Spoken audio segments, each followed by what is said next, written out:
अस्सलाम वालेकुम everyone and welcome back to another video. मैंने बताया था कि ये जो नावल है मेरी ज़ात ज़रा बेनिशा, इसके अंदर 3 शॉर्ट स्टोरीज़ हैं। पहली शॉर्ट स्टोरी का रिव्यू जो था वो मैंने दे दिया था वीडियो के अंदर, और अब ये जो है वो सेकंड शॉर्ट स्टोरी के बारे में है वीडियो। और सेकंड शॉर्ट स्टोरी का नाम है जो एक सुबह का सितारा है। इतना ज़्यादा पोइटिक नाम है। वैसे कभी कभी सोचती हूँ कि जितनी शायराना ज़ुबान किताबों के अंदर इस्तेमाल होती है ना, बंदा अगर असली ज़िंदगी में बोलने की कोशिश करेगा ना तो लोगों ने मुड़ के देखना है कि भाई क्या हो गया, दिमाग ठीक है। कुछ इस तरह का सीन होना है हमारे साथ। खैर anyways guys, it was a okay read. जैसे कि नॉर्मली मोस्टली नॉवेल्स के अंदर होता है, इसके अंदर भी मेन जो लाइमलाइट या मेन लीडर से फीमेल ही होती है, तो इसके अंदर भी वैसे ही था। मुझे लगता है पाकिस्तानी ड्रामों के अंदर भी और नॉवेल्स के अंदर भी, जैसे मसलन उर्दू नॉवेल्स के अंदर भी ज़्यादातर ना मेन जो लाइमलाइट में ना फीमेल कैरेक्टर्स को ही रखा जाता है, और जो मेल अगर हीरो कोई होता भी है ना तो ऐसे लगता है कि वो उसके इर्द गिर्द है, बस लाइक सेंट्रल जो पॉइंट होता है ना वो फीमेल को रखा जाता है। मर्दों की कहानियाँ मुझे लगता है ज़रा कम लिखी जाती हैं, मेरा ओपिनियन है, शायद ये गलत भी हो सकता है वैसे। और ये वाली स्टोरी इतनी कोई सैड थी, इतनी सैड थी, कोई नॉर्मल भी, और जो नरम दिल का है ना बेचारा वो तो रोता ही रहेगा इस कहानी को पढ़ते हुए, क्योंकि बहुत दुखी थी। एकदम शुरू में लगता है, शुरू से 2-4 पेज आगे जाके लगता है कि सब कुछ बड़ा खूबसूरत हसीन हो गया और बस ज़िंदगी में सारे गम ख़त्म हो गए हैं।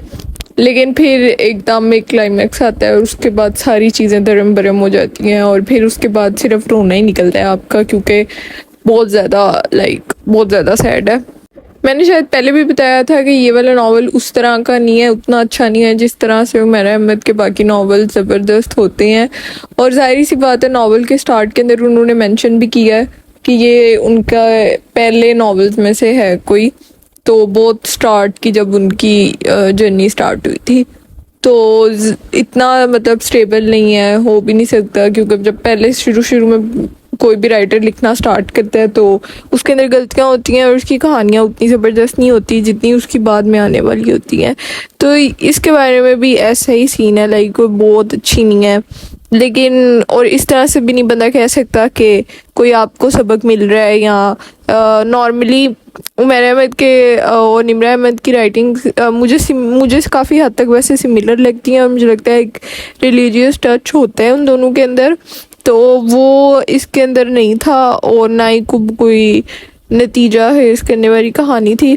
बस ठीक है, ओके जैसे टीवी के ऊपर 7 बजे और 7:30 बजे वाले ना ड्रामे लगते हैं ना, उस टाइप की कोई कहानी थी, और बंदे का रोना बहुत निकलता है वैसे ये दूसरे वाली के अंदर तो। लेकिन ठीक है, आई थिंक पढ़नी चाहिए। The one thing which I love about these kind of writers, जैसे कि उमैर अहमद है, कि इनके जो नॉवेल्स होते हैं ना वो काफ़ी हद तक मॉडेस्ट होते हैं। मॉडेस्ट इन द सेंस कि उसके अंदर कोई बहुत ज़्यादा रोमांटिक या फिज़िकल सीन्स को ना ज़रा अवॉइड किया जाता है, जो कि अच्छी बात है। मुझे तो लगता है कि नहीं होने चाहिए। अगर बिल्कुल ही रोमांस के बगैर ज़ाहिर नॉवल नहीं लिखा जा सकता, तो वो तो समझ आती है, लेकिन ज़्यादा फिज़िकल सीन्स अंदर ना हो तो अच्छी बात होती है, और इनके अंदर नहीं होते। इजीली लाइक एक छोटा बच्चा तो नहीं, मतलब 10 या 12 साल के लोग बच्चे भी पढ़ सकते हैं अगर उन्होंने भी अपनी रीडिंग स्टार्ट करनी है, तो जो कि अच्छी बात है।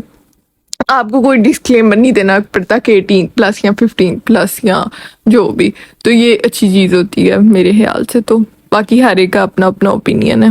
अच्छा, नावल के अंदर मुझे जो लाइंस अच्छी लगी थी, पसंद आई थी, वो मैंने हाईलाइट कर दी थी, और उनको मैं यहाँ पे लगा भी दूंगी ताकि आप लोगों को थोड़ी हद तक समझ आ जाए कोई ना कोई डायलॉग्स या इस तरह की चीज़ें।